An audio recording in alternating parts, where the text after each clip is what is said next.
Let's talk about the 5 stages or frameworks in the change process noted as the 5 A's. Let's talk through those. Right. So when we were thinking about this, we were trying to say, is there a pattern, right? And is there a reason for the pattern? Does it matter? You know, because certainly you have 3 Ds and 4 S's and 5 A's. I mean, this is alliteration like anything else. Of course, but easy to remember. Oh, well, that was right? the intent, right? But there was a few specific choices here. I mean, one is you're running this in parallel for performance and health, right? You'll see that V kind of shape in the diagram. And then it said, actually, we think the order does matter, right? For instance, we want you to start with the aspiration first, not the baseline. So frame 1 really is, you know, think about what would be a big enough and bold enough performance aspiration that it's going to galvanize people and they're going to say, hey, that's worth paying attention to.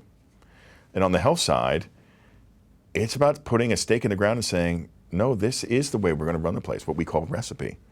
We're going to espouse a clear and common way of running the place and then demand that everyone who gets the privilege of leading has to live up to it.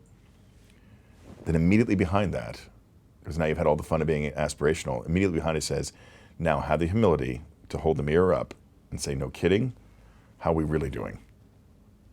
Right? It's not just throw a dart at the wall and go, oh, okay, go hit that. Mm-hmm. You have to actually know where you're okay and where you're not, because you don't have unlimited supply of resources and time, so why not? Be honest.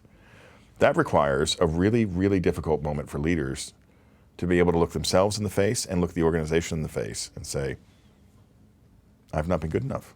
I've gotten it wrong. Right. But at least I have the courage to do something about it. Mm-hmm.